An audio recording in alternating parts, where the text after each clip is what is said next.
sebuah lembah yang permai, terhampar sebuah kerajaan yang rakyatnya hidup dalam kedamaian dan kemakmuran. Sungai jernih mengalir membelah ladang-ladang hijau, dan gunung-gunung menjulang gagah sebagai benteng alami. Rajanya bijaksana dan permaisurinya berhati mulia, namun kebahagiaan mereka belum lengkap tanpa kehadiran seorang pewaris tahta. Setelah penantian panjang, kabar sukacita akhirnya menyelimuti istana. Sang permaisuri mengandung, dan seluruh negeri berdoa untuk kesehatan ibu dan anak. Harapan akan masa depan yang lebih cerah bersemi di setiap sudut kerajaan. Persiapan menyambut kelahiran sang buah hati dilakukan dengan gegap gempita. Para dayang sibuk merajut pakaian bayi dari benang sutra terbaik, sementara para juru masak istana menyiapkan hidangan istimewa untuk perayaan yang akan datang. Sang raja tak henti-hentinya memanjatkan syukur kepada Yang Kuasa atas anugerah ini. Ia membayangkan putrinya akan tumbuh menjadi penyejuk hati, membawa kelembutan dan kasih sayang sebagaimana ibundanya. Seluruh kerajaan seolah menahan napas, menantikan tangisan pertama sang pewaris. Namun, takdir berkata lain. Saat hari persalinan tiba, langit yang tadinya cerah mendadak diselimuti awan kelabu.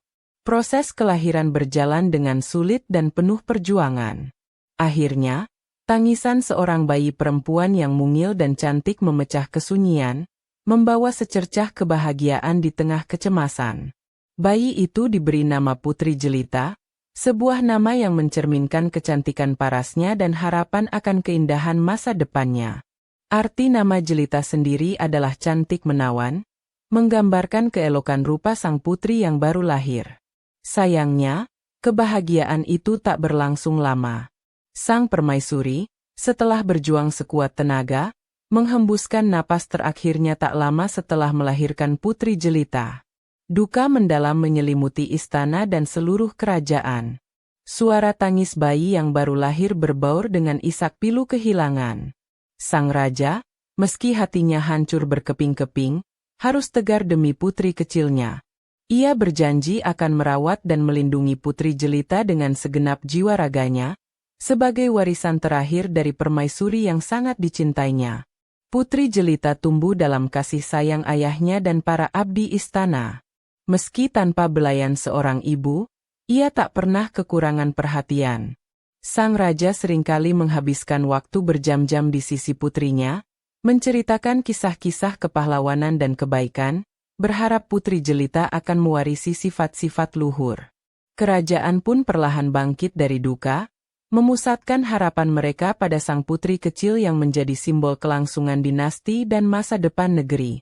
Seiring berjalannya waktu, Putri Jelita tumbuh menjadi anak yang lincah dan menggemaskan. Ada satu hal yang membuatnya istimewa selain kecantikannya, yaitu sebuah tanda lahir yang unik. Di pipi kirinya, terdapat tahi lalat kecil berwarna coklat lembut, berbentuk persis seperti bulan sabit yang tengah tersenyum. Tanda ini sudah ada sejak ia lahir, dan menjadi ciri khas yang tak dimiliki oleh siapapun di kerajaan itu. Para tabib istana telah memeriksanya, namun mereka hanya bisa mengatakan bahwa itu adalah tanda lahir biasa yang tidak berbahaya. Keunikan tahi lalat berbentuk bulan sabit itu sering menjadi bahan perbincangan hangat di kalangan dayang-dayang dan para bangsawan. Beberapa orang berbisik bahwa itu adalah pertanda keberuntungan, sebuah anugerah dari Sang Pencipta yang menandakan takdir istimewa menanti sang putri. Yang lain, dengan nada lebih hati-hati, menganggapnya sebagai sesuatu yang misterius, mungkin terkait dengan roh-roh alam atau kekuatan gaib yang tak kasat mata. Namun, bagi Putri Jelita kecil, tahi lalat itu hanyalah bagian dari dirinya, sesuatu yang ia sentuh tanpa sadar saat melamun atau berpikir. Sang raja sendiri memandang tanda itu dengan campuran perasaan. Di satu sisi, ia melihatnya sebagai keunikan yang menambah pesona putrinya. Namun, di sisi lain, ia teringat akan awan kelabu yang menyelimuti hari kelahiran Jelita dan kepergian permaisurinya. Ada secuil kekhawatiran di hatinya, apakah tanda ini membawa pesan tertentu yang belum bisa ia pahami. Ia berharap tanda itu adalah simbol kebaikan, sebagaimana bulan yang menerangi malam gelap, membawa harapan dan ketenangan. Putri Jelita seringkali bercermin, memandangi tahi lalat bulan sabit di pipinya. Ia merasa ada sesuatu yang berbeda, sesuatu yang menghubungkannya dengan langit malam. Terkadang, ia bermimpi terbang di antara bintang-bintang, dengan bulan sabit di pipinya bersinar lembut. Mimpi-mimpi itu terasa begitu nyata, meninggalkan kesan mendalam saat ia terbangun. Ia tak pernah menceritakan mimpi-mimpi ini kepada siapapun, menyimpannya sebagai rahasia kecil di dalam hatinya. Tanda lahir itu juga seolah menjadi pengingat akan ibundanya yang tak pernah ia kenal. Sang raja pernah bercerita bahwa permaisuri sangat menyukai pemandangan bulan sabit di langit senja.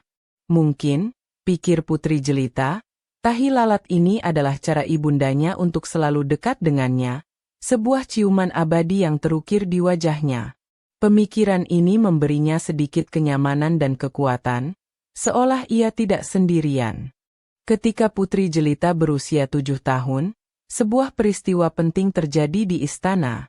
Seorang empu tua yang terkenal akan kebijaksanaan dan kemampuannya melihat masa depan turun dari pertapaannya di gunung yang menjulang di batas kerajaan. Kedatangannya yang tak terduga membuat seluruh istana sedikit gempar. Empu tersebut, yang dikenal dengan nama Empu Jagadnata, meminta untuk bertemu dengan sang putri. Sang raja, dengan sedikit rasa cemas namun penuh hormat, mengabulkan permintaannya. Empu Jagadnata, dengan janggut putih panjang dan mata yang teduh namun tajam, memandang Putri Jelita dengan saksama. Perhatiannya kemudian tertuju pada tahi lalat berbentuk bulan sabit di pipi sang putri. Ia terdiam sejenak, matanya menerawang jauh seolah melihat sesuatu yang tak terlihat oleh orang lain. Suasana di ruangan itu menjadi hening. Semua orang menantikan apa yang akan diucapkan oleh sang empu bijaksana. Dengan suara yang pelan namun jelas, Empu Jagadnata akhirnya berbicara. Ia berkata bahwa tahi lalat itu bukan sekadar tanda lahir biasa. Itu adalah segel takdir, penanda bahwa Putri Jelita terhubung dengan kekuatan bulan dan memiliki peran penting yang berkaitan dengan hutan larangan. Hutan larangan adalah sebuah area luas di tepi kerajaan yang terkenal angker dan tak seorang pun berani memasukinya karena berbagai cerita seram dan kejadian misterius yang sering terdengar dari sana. Ramalan sang empu sontak membuat sang raja dan para penasihatnya terkejut dan khawatir. Hutan larangan selama ini dianggap sebagai tempat terkutuk, sumber bahaya. Bagaimana mungkin putri kesayangan mereka memiliki kaitan dengan tempat seperti itu? Empu Jagadnata melanjutkan, menjelaskan bahwa di dalam hutan larangan tersimpan sebuah rahasia besar, sebuah kekuatan kuno yang menjaga keseimbangan alam. Takdir Putri Jelita, entah bagaimana, akan membawanya untuk mengungkap rahasia tersebut. Sebelum berpamitan, Empu Jagadnata memberikan sebuah pesan terakhir. Ia berkata bahwa sang putri harus dibiarkan tumbuh secara alami, dan pada saatnya tiba, takdirnya akan menuntunnya. Ia juga mengingatkan bahwa bulan akan menjadi penunjuk jalannya. Setelah itu, sang empu kembali ke pertapaannya, meninggalkan istana dalam kebingungan dan kegelisahan, namun juga secercah rasa ingin tahu akan masa depan Putri Jelita yang tampaknya akan penuh dengan petualangan dan misteri. Tahun demi tahun berlalu, Putri Jelita tumbuh menjadi seorang gadis remaja yang memesona. Kecantikannya tak hanya terpancar dari wajahnya, tetapi juga dari kebaikan hatinya. Ia ramah kepada semua orang, dari para bangsawan hingga pelayan istana. Ia gemar belajar berbagai ilmu pengetahuan, membaca gulungan-gulungan kuno di perpustakaan istana, dan berlatih memainkan alat musik dengan merdu. Namun, di balik semua itu, ada satu hal yang tak pernah hilang dari dirinya, rasa penasaran yang besar, terutama terhadap hutan larangan. Ramalan Empu Jagadnata bertahun-tahun lalu masih terngiang jelas di benaknya. Meski sang raja berusaha untuk tidak terlalu membahasnya agar putrinya tidak merasa terbebani. Setiap kali ada kesempatan, Putri Jelita akan berdiri di balkon kamarnya yang menghadap ke arah hutan. Ia memandang pepohonan raksasa yang tampak gelap dan misterius dari kejauhan. Berbagai pertanyaan berkecamuk di kepalanya. Rahasia apa yang tersembunyi di sana? Mengapa ia merasa ada tarikan aneh setiap kali memandang hutan itu? Ia sering bertanya kepada para pengawal atau dayang-dayang tua tentang hutan larangan. Jawaban yang ia dapatkan selalu sama. Hutan itu berbahaya, penuh makhluk buas, dan dihuni oleh roh-roh jahat. Mereka menceritakan kisah-kisah orang yang masuk dan tak pernah kembali. Namun, cerita-cerita seram itu bukannya membuatnya takut, malah semakin memicu rasa ingin tahunya. Ia merasa ada sesuatu yang lebih dari sekadar cerita menakutkan, sesuatu yang tersembunyi dan menunggu untuk ditemukan. Di malam hari, terutama saat bulan purnama atau bulan sabit muncul di langit, Putri Jelita merasa tahi lalat di pipinya sedikit berdenyut. Perasaan itu aneh, tidak sakit, tetapi seperti ada bisikan lembut yang memanggilnya. Ia akan memandang bulan, lalu memandang ke arah hutan larangan, merasa ada benang tak kasat mata yang menghubungkan dirinya, bulan, dan hutan misterius itu. Keinginan untuk mengetahui lebih banyak tentang takdirnya semakin kuat seiring bertambahnya usia. Meskipun rasa penasarannya begitu besar, Putri Jelita adalah anak yang patuh. Ia tahu ayahnya akan sangat khawatir jika ia nekat mendekati hutan larangan. Oleh karena itu, ia menyimpan keinginannya dalam hati, menunggu waktu yang tepat, seperti yang dikatakan Empu Jagadnata. Ia terus belajar dan mempersiapkan diri, entah untuk apa, namun nalurinya mengatakan bahwa suatu hari nanti ia akan membutuhkan semua pengetahuan dan keberanian yang ia miliki. Hari ulang tahun Putri Jelita yang ke-17 tiba. Perayaan besar diadakan di seluruh kerajaan. Pesta meriah digelar di Balairung Istana, dihadiri oleh para bangsawan dari negeri sahabat dan seluruh rakyat yang bersukacita. Putri Jelita tampil anggun dengan gaun indahnya, senyumnya memancarkan kebahagiaan. Namun, di tengah kemeriahan itu, ia merasakan sesuatu yang berbeda. Malam itu adalah malam purnama penuh, dan bulan bersinar begitu terang, cahayanya membanjiri taman istana. Saat pesta mencapai puncaknya, Putri Jelita merasakan denyutan yang lebih kuat dari biasanya pada tahi lalat bulan sabit di pipinya.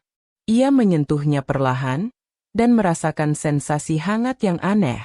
Ia mencoba mengabaikannya dan kembali menikmati pesta, namun denyutan itu semakin intens.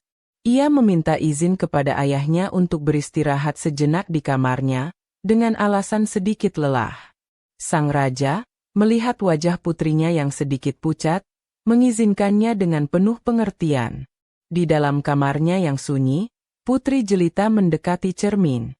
Betapa terkejutnya ia ketika melihat tahi lalat di pipinya tidak hanya berdenyut, tetapi juga mengeluarkan cahaya lembut berwarna keperakan, mirip seperti cahaya bulan.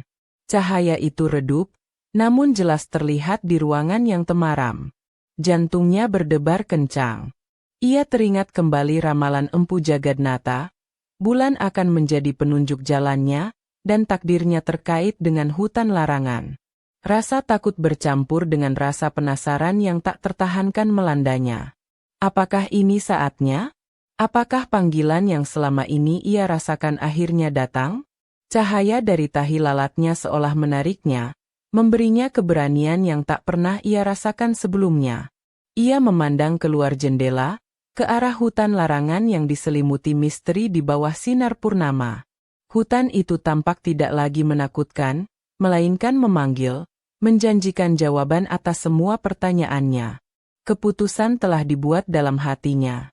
Malam ini, ia akan menjawab panggilan itu. Ia tahu ini berbahaya dan ayahnya akan sangat marah jika tahu. Namun, dorongan dari dalam dirinya begitu kuat, seolah ada kekuatan yang lebih besar yang menuntunnya. Dengan hati-hati, ia mengganti gaun pestanya dengan pakaian yang lebih sederhana dan praktis, siap untuk memulai petualangan yang mungkin akan mengubah hidupnya selamanya. Dengan langkah pelan dan hati-hati agar tidak menimbulkan suara, Putri Jelita menyelinap keluar dari kamarnya. Istana masih ramai dengan sisa-sisa perayaan, namun sebagian besar penjaga terkonsentrasi di area pesta. Ia memanfaatkan kelengahan itu, bergerak lincah melewati koridor-koridor sepi dan taman belakang istana. Cahaya dari tahi lalat di pipinya masih berpendar lembut, seolah menjadi kompas gaib yang menuntun langkahnya dalam kegelapan. Sesampainya di batas hutan larangan, Putri Jelita berhenti sejenak. Pepohonan raksasa menjulang tinggi, membentuk kanopi gelap yang menutupi cahaya bulan. Suara-suara aneh terdengar dari dalam hutan. Desau angin yang berbeda, gemerisik daun yang tak biasa, dan panggilan hewan malam yang asing di telinganya. Rasa takut sempat menyergapnya, namun cahaya di pipinya seolah memberinya ketenangan dan keberanian. Ia menarik napas dalam-dalam, memantapkan hatinya, lalu melangkah masuk ke dalam kegelapan hutan. Semakin jauh ia masuk, semakin lebat pepohonan dan semakin gelap suasana. Namun, anehnya, ia tidak merasa tersesat. Cahaya dari tahi lalatnya semakin terang, menerangi jalan setapak yang samar di hadapannya.